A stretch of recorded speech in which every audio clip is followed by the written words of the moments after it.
నమస్తే అండి. కేఎస్బిఎస్ క్రియేషన్స్కి స్వాగతం. ఈరోజు నేను ఒక మంచి స్నాక్ ఐటెం రెసిపీ చూపించబోతున్నాను. ఈజీగా చేసుకోవచ్చండి. దీనికోసం ముందుగా ఒక మిక్సింగ్ బౌల్ తీసుకొని దాంట్లోకి 1 కప్పు వరకు మైదా వేసుకోవాలి. దాంట్లోకి రుచికి తగినంతగా ఉప్పు వేసుకోవాలి. అలాగే కొద్దిగా వామును కూడా వేసుకోవాలి. ఈ ఉప్పు వాము కూడా పిండిలో కలిసేలాగా ఒకసారి కలుపుకోవాలి. ఇప్పుడు చిటికెడు వంట సోడా వేసుకోవాలి.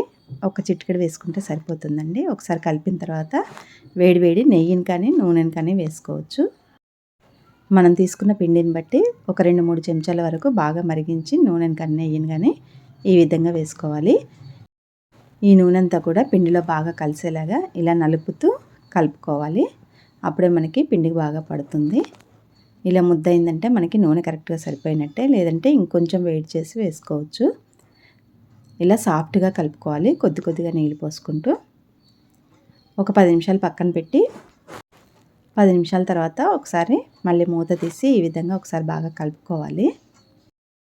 ఇప్పుడు కొద్దిగా పిండిని తీసుకుని ముద్దలుగా చేసుకోవాలి. కొంచెం పెద్ద సైజు ముద్దల్ని చేసుకోవాలండి ఈ రెసిపీకి.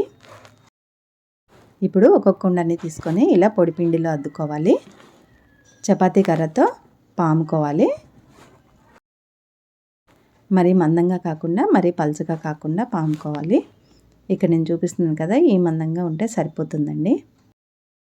ఇప్పుడు చాకు తీసుకొని వీటిని కట్ చేసుకోవాలి. ఈ కట్ చేసుకోవడం అనేది మన షేపు ఏ షేప్లో అయినా కట్ చేసుకోవచ్చండి. నేనైతే ఇక్కడ డైమండ్ షేప్లో కట్ చేస్తున్నాను. సైజు కూడా మనకి ఇష్టం వచ్చిన సైజులో కట్ చేసుకోవచ్చు. అన్నీ కూడా ఈ విధంగా కట్ చేసిన తర్వాత ఇప్పుడు ఒక్కొక్కటి తీసుకొని ప్లేట్లోకి వేసుకోవాలి.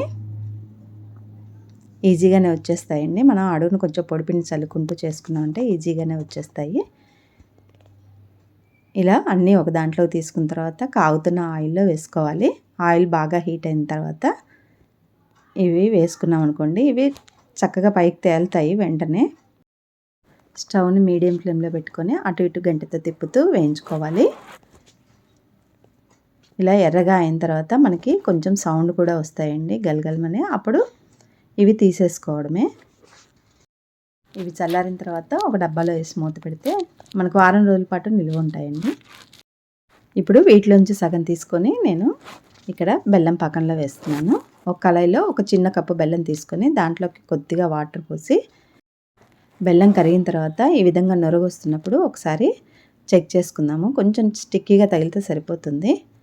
ఇప్పుడు మనం వేయించి పెట్టుకున్న వీటిని ఇందులో వేసేసి ఒకసారి బాగా కలుపుకోవాలి. ఈ పాకం అంతా కూడా వీటికి పట్టేలాగా ఇలా ఒకసారి కలుపుకొని స్టవ్ ఆఫ్ చేసుకోవాలి. స్టవ్ ఆఫ్ చేసిన తర్వాత కూడా ఒక 2 నిమిషాల పాటు ఇలా కలుపుకుంటూ ఉన్నామనుకోండి, మనకి ఇవి విడివిడిగా వస్తాయి. వీటిని గోధుమ పిండితో కూడా చేసుకోవచ్చండి. కాకపోతే దేని టేస్ట్ దానిదే కదండి. చాలా రుచిగా ఉంటాయండి. ఒక్కటి తిన్నామంటే దాంతో ఆపము, చాలా తినేస్తాము. రెసిపీ చూశారు కదా, ట్రై చేసి నచ్చితే మాత్రం లైక్ చేయండి. Thank you.